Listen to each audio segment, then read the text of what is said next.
Hello everyone. इस video में हम एल्सवर्थ हंटिंगटन महोदय द्वारा विवेचित मानव भूगोल के आवश्यक तथ्यों को डिस्कस करेंगे। देखिए, आवश्यक तथ्यों को हम एसेंशियल फैक्ट्स भी कहते हैं। इस वीडियो से पहले वाला जो वीडियो था उसमें हमने मानव भूगोल के अध्ययन क्षेत्र को डिस्कस किया था और हमने जान लिया था कि मानव भूगोल के अध्ययन क्षेत्र के अंतर्गत किन किन तथ्यों को सम्मिलित किया जाता है और किन तथ्यों को सम्मिलित करके ही मानव भूगोल का अध्ययन क्षेत्र पूर्ण होता है। तो ये क्लियर हो गया होगा आपको कि मानव भूगोल के जो तथ्य थे उनको हम दो भागों में वर्गीकृत कर सकते हैं, यानी दो भागों में क्लासिफाई कर सकते हैं। वो कौन कौन से हैं? पहला है प्राकृतिक या भौतिक तथ्य, दूसरा है सांस्कृतिक या मानव निर्मित तथ्य। अब जब हम बात करते हैं प्राकृतिक या भौतिक तथ्यों की, नेचुरल और फिजिकल फैक्ट्स की, तो इसके अंतर्गत हम पृथ्वी की भौगोलिक स्थिति, पृथ्वी का स्वरूप, जलवायु, प्राकृतिक वनस्पति, जलाशय, जीव जंतु, खनिज पदार्थ आदि को सम्मिलित करते हैं। वहीं जब हम बात करते हैं सांस्कृतिक या मानव निर्मित तथ्यों की, कल्चरल और मैन मेड फैक्ट्स की, तो इसके अंतर्गत हम मानव स्वयं को व उसके द्वारा निर्मित वातावरण संबंधी बातों को सम्मिलित करते हैं, जिसके अंतर्गत हम जनसंख्या, मानव अधिवास और बस्तियां, मार्ग जिसमें हम रेलवेज, रोडवेज, मानव द्वारा विकसित जो मार्ग हैं उनको सम्मिलित करते हैं, कला, विज्ञान, साहित्य, शिक्षा, सरकार के स्वरूप, धर्म, विचार, मनुष्य की शारीरिक एवं मानसिक दशाएं, इन सबको सम्मिलित करते हैं। अब देखिए, बहुत से भूगोलवेत्ता हुए हैं, विद्वान हुए हैं, जिन्होंने अपने अनुसार इन तथ्यों की विवेचना की है, जैसे विडाल डी लाब्लाश, फ्रिंच व ट्रिवार्था, हंटिंगटन, जीन ब्रूंस आदि। हमारे सिलेबस में हंटिंगटन महोदय द्वारा और जीन ब्रूंस महोदय द्वारा विवेचित मानव भूगोल के आवश्यक तथ्यों को सम्मिलित किया गया है। तो हम इस वीडियो में हंटिंगटन द्वारा विवेचित मानव भूगोल के आवश्यक तथ्यों को डिस्कस करेंगे और नेक्स्ट जो वीडियो होगा उसमें हम जीन ब्रूंस महोदय द्वारा विवेचित मानव भूगोल के आवश्यक तथ्यों को डिस्कस करेंगे। तो चलिए हम शुरू करते हैं हंटिंगटन महोदय द्वारा विवेचित मानव भूगोल के आवश्यक तथ्य। देखिए, हंटिंगटन महोदय ने मानव भूगोल के तथ्यों को दो भागों में वर्गीकृत किया है। पहला है भौतिक दशाएं, जिसे हम कहते हैं फिजिकल कंडीशंस। दूसरा है मानवीय अभिव्यंजना, जिसे हम कहेंगे ह्यूमन रिस्पॉन्स। देखिए, भौतिक दशाएं हम प्राकृतिक दशाएं भी कह सकते हैं, ठीक है। तो हंटिंगटन ने ये दो चीज़ें डिस्कस की हैं, भौतिक दशाएं फिजिकल कंडीशंस और ह्यूमन रिस्पॉन्स मानवीय अभिव्यंजना। सबसे पहले हम लेते हैं भौतिक दशाओं को। देखिए, भौतिक दशाओं के अंतर्गत पृथ्वी के ग्रह संबंध, यानी उसकी स्थिति, उसका स्वरूप और आकार, फिर स्थल व संरचना को सम्मिलित करते हैं, जलाशय, मिट्टियाँ और खनिज पदार्थ, जलवायु से संबंधी बातें, यानी जलवायु से संबंधित जितनी भी चीज़ें हैं उनको, और साथ ही साथ जीवन के विभिन्न रूपों को सम्मिलित करते हैं, यानी फॉर्म्स ऑफ लाइफ को सम्मिलित करते हैं। इन फॉर्म्स ऑफ लाइफ में हंटिंगटन महोदय ने कहा है 3 चीज़ों को सम्मिलित किया जाता है, पौधे, पशु और मनुष्य। तो ये क्लियर हो गया। हंटिंगटन महोदय ने भौतिक दशाओं के अंतर्गत पृथ्वी के ग्रह संबंध, स्वरूप और आकार को, पृथ्वी की संरचना को, जलाशयों को यानी वाटर बॉडीज को, मिट्टियों व खनिजों को, जलवायु को और जीवन के विभिन्न रूपों को सम्मिलित किया है। अब हम बात करते हैं जो पृथ्वी के ग्रह संबंध हैं इन भौतिक दशाओं के अंतर्गत, उनके बारे में। देखिए, पृथ्वी गोलाकार है जो सूर्य के चारों ओर चक्कर लगाती है। इसी अपने स्वरूप व कक्ष पर झुके रहने के कारण ऋतुओं में बदलाव आता है, दिन रात होते हैं, दिन छोटे बड़े होते हैं, सिर्फ पृथ्वी के अक्ष पे झुके रहने के कारण, अपने स्वरूप के कारण। सूर्य व अन्य नक्षत्रों के साथ पृथ्वी के संबंधों के फलस्वरूप जीवों व वनस्पतियों का विकास होता है। सच तो ये है कि पृथ्वी का स्वरूप, उसका आकार, उसका अक्ष पर झुकाव व उसकी दैनिक वार्षिक प्रतियां मानव भूगोल में आधारभूत प्राकृतिक दशाएं मानी जाती हैं, जिसके बिना मानव का जो अस्तित्व है वो संभव नहीं है। क्लियर? अब हम बात करते हैं पृथ्वी के स्थल स्वरूप की, यानी लैंड फॉर्म्स की। देखिए, पृथ्वी पर आपको विभिन्न स्वरूप देखने को मिलते हैं। पठार है, मैदान है, द्वीप प्रणालियां हैं, महाद्वीप है, महासागरीय स्थल हैं। ये सभी तथ्य वनस्पति, जीवों व जलवायु पर प्रभाव डालते हैं। धरातल की रचनाएं किसी भी क्षेत्र की जलवायु, मिट्टी, प्राकृतिक वनस्पति, खनिज व मानव व्यवसाय को प्रभावित करती है।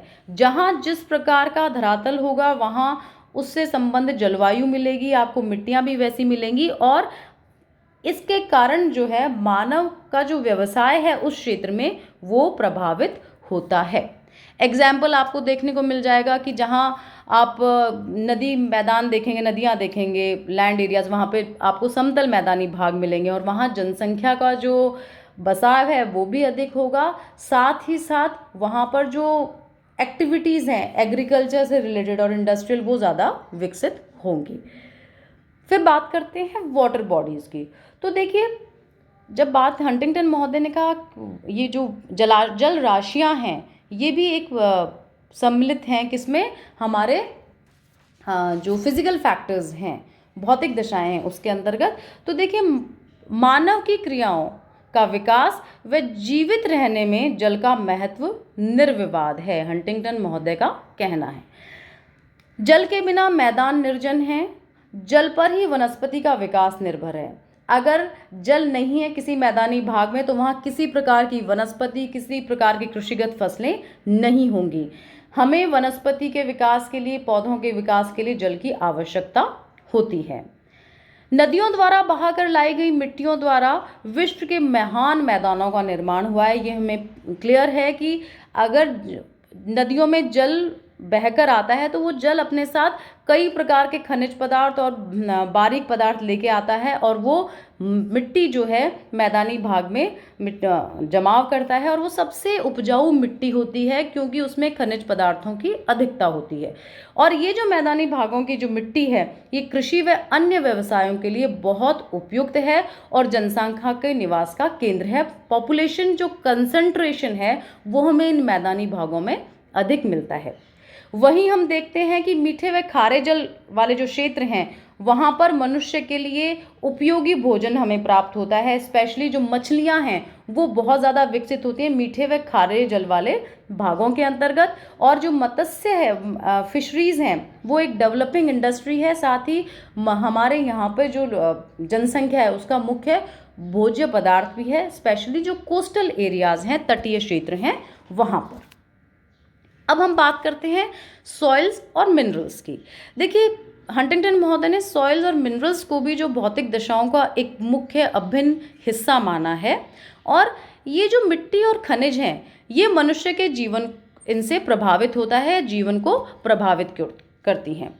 क्यों? क्योंकि देखिए, मिट्टी का जो उपजाऊपन है, मिट्टी के उपजाऊपन के अनुसार ही वनस्पति और कृषि विकसित होती है और ये वनस्पति जो और कृषि है वो मानव जीवन के लिए बहुत आवश्यक है। मानव का जीवन जो है वनस्पति व कृषि पर ही निर्भर है। किसी भी स्थान की सभ्यता, संस्कृति व अर्थव्यवस्था भी खनिज विशेष से प्रभावित होते हैं। जो खनिजों से संपन्न देश हैं वहाँ औद्योगिक व आर्थिक विकास ज़्यादा है, वहाँ इंडस्ट्रियल डेवलपमेंट बहुत है, जॉब्स बहुत ज़्यादा वहाँ पर विकसित हैं क्योंकि इंडस्ट्रीज़ विकसित हैं। तो उन क्षेत्रों का जो आर्थिक विकास है वो बहुत अधिक है। तो जो खनिज है और सॉइल है ये दोनों ही बहुत इम्पॉर्टेंट पार्ट हैं हमारे विकास के।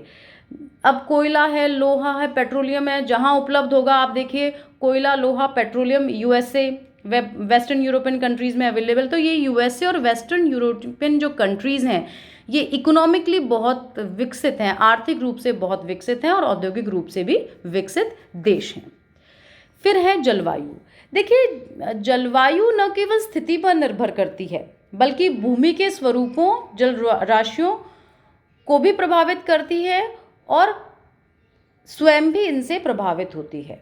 ठीक है, जलवायु में सामान्य परिवर्तन होने से ही इन सभी में परिवर्तन होने लगता है। यानी जो हमारा धरातल का स्वरूप है उसमें परिवर्तन होने लगता है, जलवायु में परिवर्तन होगा तो साथ ही जो हमारी जल राशियाँ हैं वो भी जलवायु से प्रभावित होती हैं। यानी दोनों का जो रिलेशन है जलवायु खुद भी इनसे प्रभावित हो रही है, आप समझने का प्रयास कीजिए, और जलवायु स्वयं भी भूमि के स्वरूप को, जलराशियों को प्रभावित करती है। जलवायु में सामान्य परिवर्तन होने से ही परिवर्तन हमें देखने को दृष्टिगोचर हो जाएगा। देखिए, उष्णता बढ़ने से अनावृतीकरण की क्रियाएं तेज होती हैं। मैदान मरुस्थलों में और पर्वतीय क्षेत्र मैदानी भागों में परिवर्तित हो जाते हैं। देखिए, जहाँ पर क्लाइमेटिक कंडीशंस चेंज होगी वहाँ पर जो हमारे अपरदनात्मक क्रियाएं हैं वो भी तेज होंगी। तो इन अपरदनात्मक क्रियाओं के तेज होने से पृथ्वी का अगर पर्वतीय भाग हैं वो पठारी भागों में परिवर्तित हो जाएंगे, पठारी भाग मैदानी भागों में परिवर्तित हो जाएंगे, और अगर क्लाइमेटिक चेंज हुआ, वर्षा नहीं हुई, तो जो मैदानी भाग हैं वो मरुस्थलों में परिवर्तित हो जाएंगे। वहीं जलवायु में परिवर्तन से जलराशियों का स्वरूप घटने और बढ़ने लगता है, और जब देखिए इन सब चीज़ों में जलवायु के परिवर्तन के कारण परिवर्तन आता है तो वहाँ जो जीव हैं, इन सब स्थित जो जीव हैं, इनसे संबंधित जो जीव हैं, उनके जीवन में भी परिवर्तन आता है। ये क्लियर हो गया होगा आपको। अब देखिए, मिट्टी का निर्माण भी जलवायु पर निर्भर करता है, पशु मानव जीवन भी जलवायु पर निर्भर करते हैं। तो अगर इन सब चीज़ों में परिवर्तन आया तो ये पशु और मानव जीवन है उस पर भी हमें ये जो जलवायु के परिवर्तन का प्रभाव है वह स्पष्ट दिखाई दे जाएगा। मानव की कार्यक्षमता, शारीरिक रचना, स्वास्थ्य, बुद्धि आदि जलवायु से ही प्रभावित होते हैं। आप ये ध्यान रखना, अत्यंत गर्म व ठंडी जलवायु में मानव का विकास रुक जाता है। शीतोष्ण प्रदेशों में लंबे समय तक बिना थकान अनुभव के ही मनुष्य कार्य कर सकता है।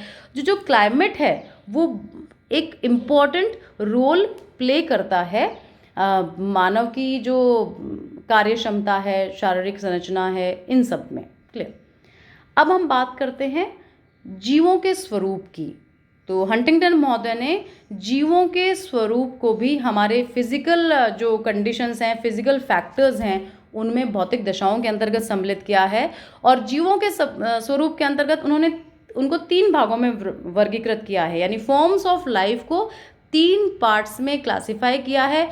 कौन कौन से हैं? पौधे, पशु और मनुष्य। अब हम बात करते हैं पौधों की। देखिए, भौतिक अवस्थाओं का प्रभाव पौधों पर स्पष्ट दिखाई देता है। उन्होंने उदाहरण दिया, ग्रीनलैंड की स्थिति वनस्पति और जीवों के अभाव को व्यक्त करती है। वहाँ पर बर्फ ज़्यादा जमी रहती है, तो इसी कारण वहाँ पर किसी अत्यधिक बर्फीला जो स्थान है, अत्यधिक ठंडा जो स्थान है, वहाँ पर भी आपको जीव जो बहुत अधिक विकसित अवस्था में नहीं मिलेंगे, जीवन बहुत कम मिलेगा। इसी प्रकार ठंडे प्रदेशों की जगह हम आए गर्म प्रदेशों में, मरुस्थलीय भागों में, तो आप देखिए सहारा मरुस्थल में आपको मिट्टी के टीले, या सहारा नहीं, जितने भी मरुस्थलीय भाग हैं वहाँ पे भी आपको रेतीले टीले आपको देखने को मिलेंगे। तो वो शुष्क दशाएं हैं, रेतीली मिट्टी है, इसलिए वहाँ पर आपको किसी प्रकार की वनस्पति उस क्षेत्र में भी विकसित नहीं मिलेगी। और वहीं हम अगर मैदानी भागों में आते हैं तो मैदानी भागों के अंतर्गत उपयुक्त दशाएं आपको मिलती हैं, तो वहाँ पर हमें लहलाते हुए खेत भी मिलेंगे। तो पौधे जो हैं प्रभावित रहते हैं भौतिक अवस्थाओं से। जहाँ जैसी भौतिक अवस्था होगी वहाँ पर वनस्पति भी उसी प्रकार होगी। और मानव जो है, मानव के भोजन, निवास स्थान, वस्त्र आदि पर भी इस वनस्पति का प्रभाव पड़ता है। अब हम बात करते हैं पशुओं की। देखिए, पशु मानव जीवन को कई प्रकार से प्रभावित करते हैं। मानव पशुओं से पौष्टिक भोजन भी प्राप्त करता है, पशुओं को बोझा ढोने के लिए काम भी लेता है, और पशुओं से वो अपने वस्त्र और दूसरी जो आवश्यकता की सामग्री है वो भी प्राप्त करता है। आप देखिए, जैसे दूध, पौष्टिक भोजन के अंदर दूध या दूध से निर्मित जो भी वस्तुएं आ गई, अगर आवश्यक सामग्री को देखें तो हम पशुओं से वो चमड़ा प्राप्त करता है, ऊन प्राप्त करता है, और वस्त्र उद्योग को विकसित करता है। फिर आता है मनुष्य। देखिए, मनुष्य जो है वो स्वयं भूगोल का प्रमुख अंग या उपादान है।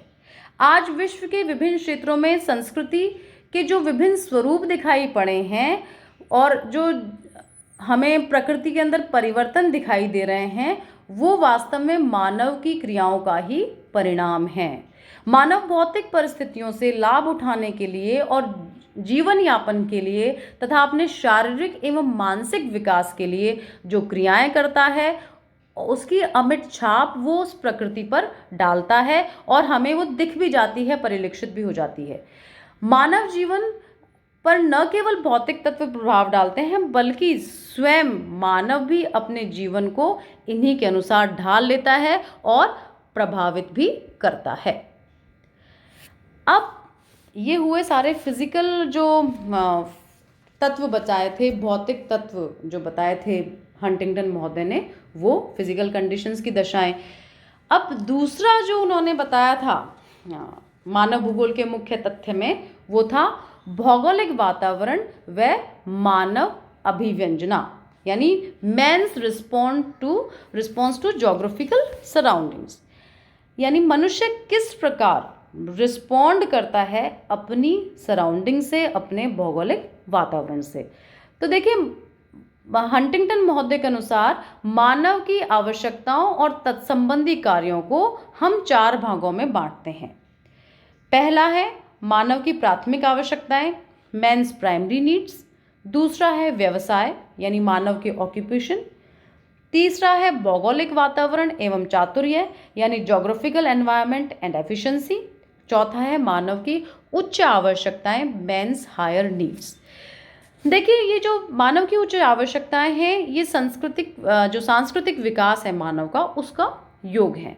और आप इस चीज़ को हम और एक्सप्लेन करना चाहें कि man's response to geographical settings को, तो देखिए, प्रकृति जो है वो भौतिक दशाओं में अंतर लेके आती है।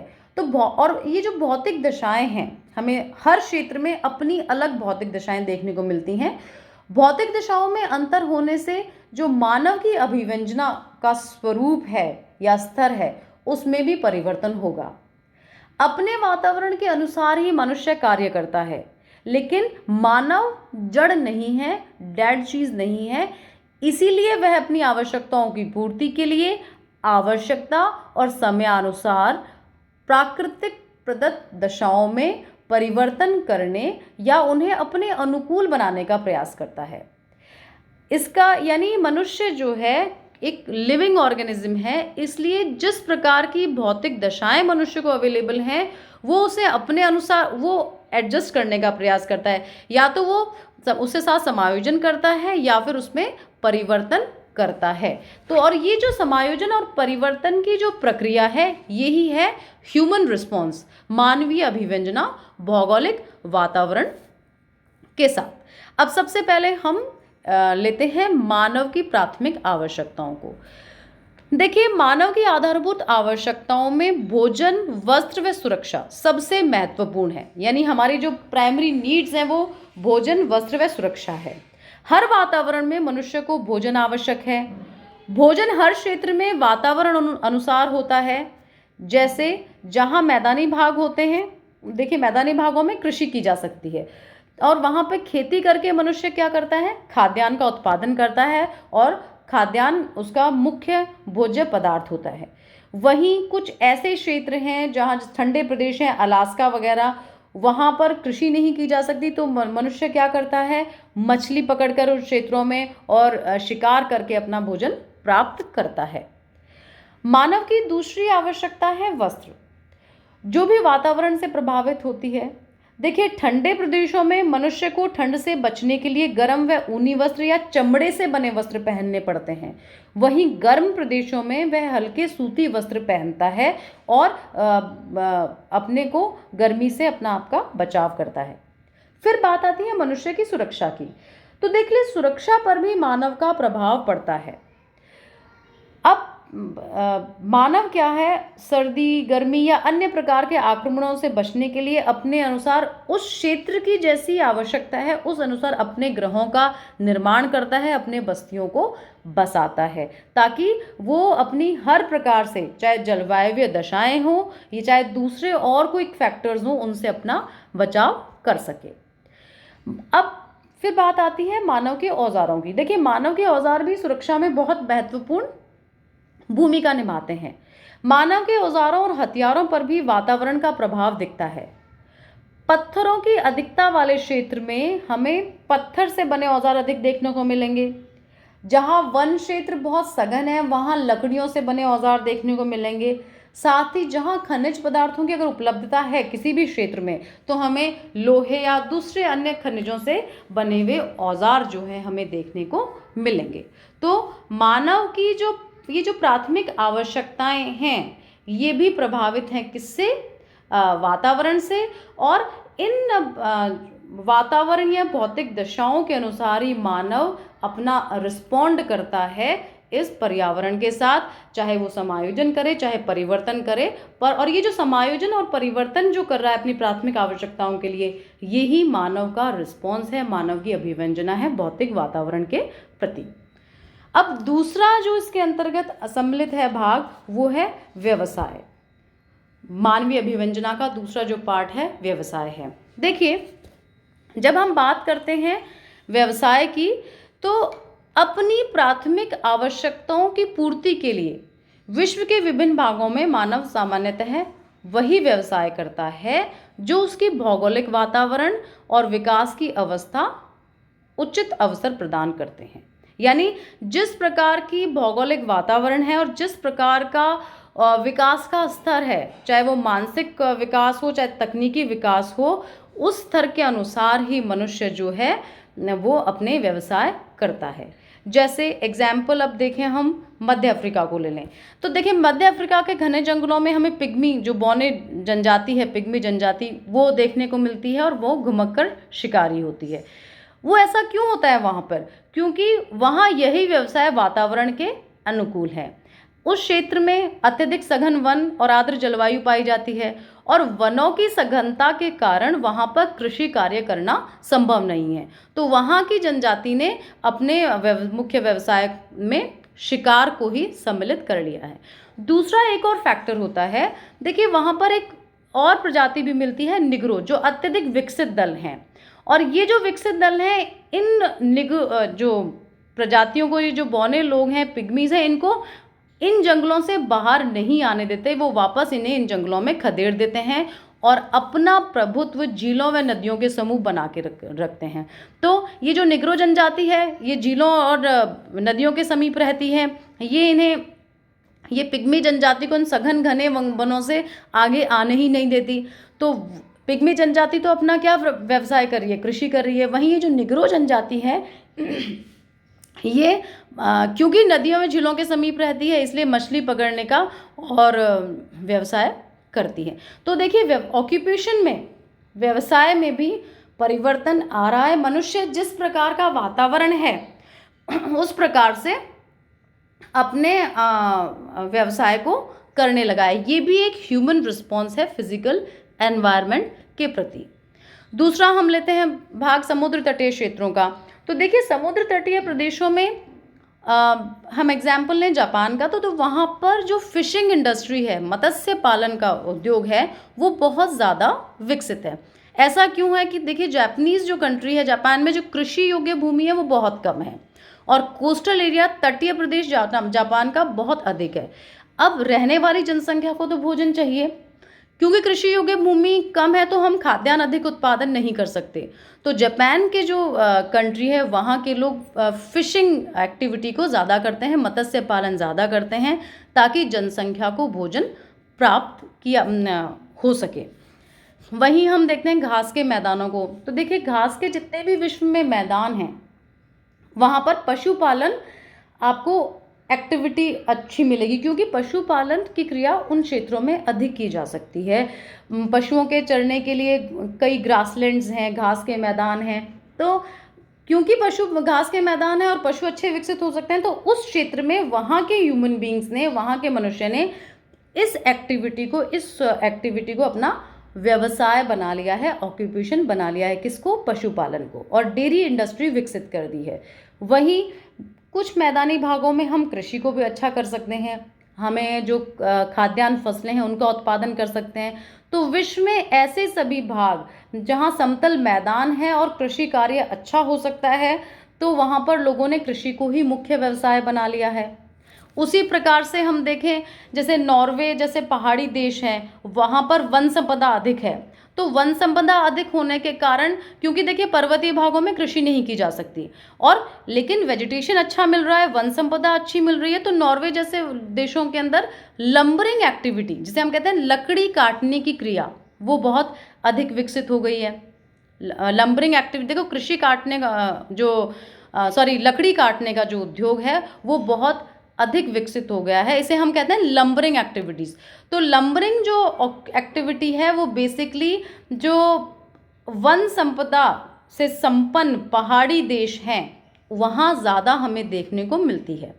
अब इसके विपरीत संयुक्त राज्य अमेरिका, जर्मनी, फ्रांस, इंग्लैंड आदि देशों में, जहाँ पर हमें खनिज पदार्थ लोहा, कोयला आदि बहुत अधिकता से मिल रहे हैं, वहाँ पर देखिए लोगों ने माइनिंग एक्टिविटी को, यानी खानों को जो एक्टिविटी है उसे अपना मुख्य व्यवसाय मान लिया है, और निर्माण उद्योगों का भी विकास किया है। तो जिस क्षेत्र में जैसी भौगोलिक दशाएं हैं उसी के अनुसार मनुष्य ने अपने कार्यों को, अपने व्यवसायों को विकसित करने का प्रयास किया है, और यही है मानवीय अभिव्यंजना भौतिक दशाओं के प्रति। तीसरा जो इम्पोर्टेंट फैक्टर है वो है भौगोलिक वातावरण एवं चातुर्य, यानी जोग्राफिकल एनवायरनमेंट एंड एफिशिएंसी। देखिए हमारा जो एफिशिएंसी है, वर्क एफिशिएंसी भौगोलिक वातावरण से बहुत प्रभावित होती है। अधिकांश जो प्रजातियां हैं उनकी सबसे बड़ी कठिनाई ये है कि उनमें काम करने की क्षमता तो है, लेकिन वह उनका पूरा उपयोग नहीं कर पाती। उनमें से कुछ सुस्त होती हैं और उनमें आत्मबल का अभाव मिलता है, जिससे वे किसी काम को सुचारू रूप से करने में सक्षम नहीं होती।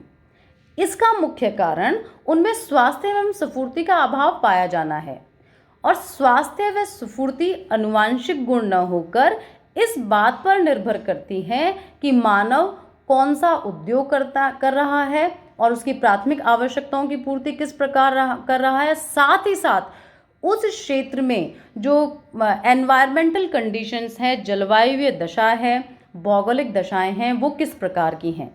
देखिए एरिस्टोटल एक बहुत बड़े फिलोसोफर रहे हैं। एरिस्टोटल ने मानव के स्वास्थ्य और स्फूर्ति का घनिष्ठ संबंध उसके वातावरण से बताया है, क्योंकि मानव के उद्योग, भोजन, वस्त्र और सुरक्षा सभी मुख्यतः प्राकृतिक वातावरण पर निर्भर करते हैं और जिसमें मनुष्य निवास करता है। तो देखिए अगर प्राकृतिक वातावरण, हमारी क्लाइमेटिक कंडीशंस, हमारा जो लैंड फॉर्म्स हैं वो प्रॉपर नहीं होंगे तो हमारा जो वर्क करने की एफिशिएंसी है वो बहुत कम होगी, क्योंकि जलवायु दशाएं ही प्रभावित करती हैं भोजन को।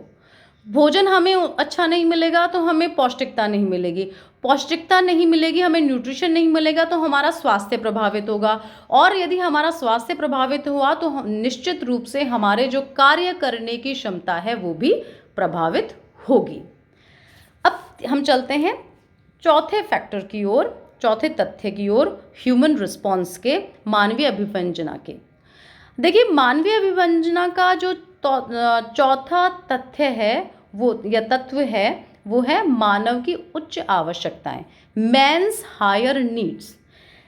देखिए मानव की सभी उच्च आवश्यकताएं भूगोल द्वारा प्रभावित होती हैं। ये जो उच्च आवश्यकताएं हैं इनके अंदर हम किन किन चीज़ों को लेते हैं, हमारी शिक्षा, विज्ञान, कला, साहित्य आदि। और देखिए वही राष्ट्र या प्रजाति उन्नत समझी जाती है जो इन सब में रुचि रखते हैं, और ये जब कब होगा, जब भौगोलिक दशाएं या जातीय गुण जो हैं, भौगोलिक दशाएं अच्छी होंगी, क्योंकि अल्टीमेटली ये सभी चीज़ें जो हैं भौगोलिक दशाओं पर निर्भर करती हैं, और साथ ही साथ जो हमारे जातीय गुण हैं वो भी प्रभावित करते हैं इनको। अनुकूल भौगोलिक दशाओं के कारण मानव सुखी और समृद्ध होता है। जहाँ अपनी क्लाइमेटिक कंडीशंस अच्छी होगी, रेनफॉल अच्छी हो रही है, जो हमारा धरातल है वो सही है, तो वहाँ पे क्या है, मानव सुखी और समृद्ध होता है, क्योंकि वहाँ पर हर प्रकार की एक्टिविटी, जो ऑक्यूपेशन है, आर्थिक क्रियाएं हैं वो की जा सकती हैं। और जो हमारी आर्थिक क्रियाएं हैं वो मानव का जो आर्थिक स्थिति है उसको मजबूत करती हैं। और जो हमारी आर्थिक स्थिति है वो हमारा जो लिविंग स्टैंडर्ड है, जीवन यापन का स्तर है, उसको सुधारता है। और इसी जीवन यापन स्तर से सुख और समृद्धि आती है। तो अनुकूल भौगोलिक दिशाओं के कारण मानव सुखी और समृद्ध होता है, और वहाँ पर ज्ञान, विज्ञान, साहित्य, कला और व्यापार को भी प्रोत्साहन मिलता है। अतः ये कहा जा सकता है कि उन्नतिशील मानव समुदाय के सांस्कृतिक विकास और आर्थिक प्रगति के लिए भौतिक, सांस्कृतिक, मानवीय दशाओं का अनुकूल होना बहुत आवश्यक है। अब देखिए, जब हम बात करते हैं मानवीय जो उच्च आवश्यकताएं हैं उन पर प्रभाव की, तो देखिए मानवीय उच्च आवश्यकताओं का प्रभाव 5 प्रकार से, पर जो भौगोलिक प्रभाव है वो 5 प्रकार से कार्य करता है। कैसे? जनसंख्या का घनत्व, समृद्धि की सीमा, एकाकीपन, रुचियों, स्रोतों और उद्योगों में स्थानीय विभिन्नता और स्फूर्ति। अब जहाँ ये भौगोलिक प्रभाव, वातावरण अच्छा होगा, वहाँ पर ये जो चीज़ें हैं, हमारा जनसंख्या घनत्व है, हमारे समृद्धि की सीमा है और हमारी रुचियाँ हैं, इनमें भी आपका आपको विकास देखने को मिलेगा।